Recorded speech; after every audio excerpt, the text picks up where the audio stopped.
Hello, dear students. Let us understand some basics about the topic compound interest.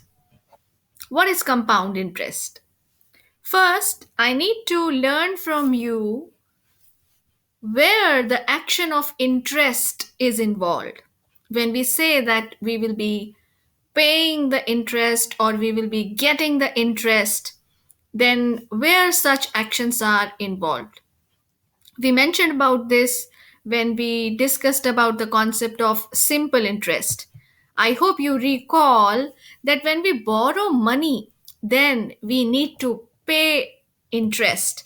And when we deposit the money in a bank, then we get interest. So these are the two situations where the action of interest is involved. My dear students, if you see when we have to calculate the simple interest, so basically when the money is deposited or borrowed on simple interest, the interest is calculated uniformly on the actual principal. Be you, deposit the money for 1 year or 2 years or 3 years, then actual principal is considered all the time for calculating the interest throughout the period for which the money was deposited or the loan was being taken.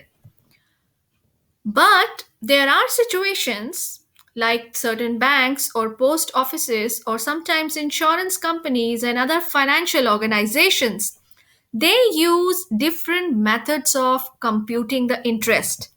And interestingly, you will see that the borrower and the lender, they fix up a time interval for computing the interest and the amount.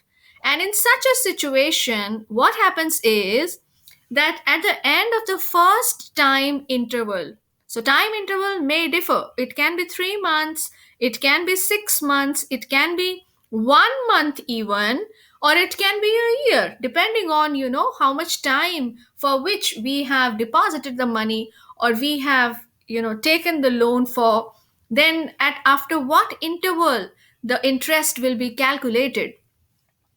So what happens is at the end of the first time interval, first the interest is calculated and that is added to the principal. And the amount so obtained is taken as principal for the next time interval. So what difference do you notice? That principal keeps on changing. So the principal money will change when we are calculating the interest for the next interval, and the process is repeated for the specified time period for which the loan has been taken or the money has been deposited. And we calculate compound interest finally after all transactions, and then we say class interval is amount minus principal. So this is the beauty of this process, that we begin with principal money in the first interval, and then at the end of the first interval we calculate the interest, we add the interest in the principal money, get some amount, and that amount becomes the principal for the next interval.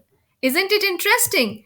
Now you will see that the time period after which the interest is calculated and is added to the principal for getting the principal is called conversion period. This is a terminology which we use. And for conversion period and the interest, there are certain basic terms. Like for 1 year, if the interest is calculated, we say it is compounded annually.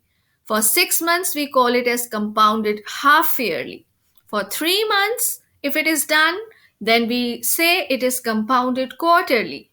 And it is if it is calculated for 1 month, after interval of 1 month, we say it is compounded monthly.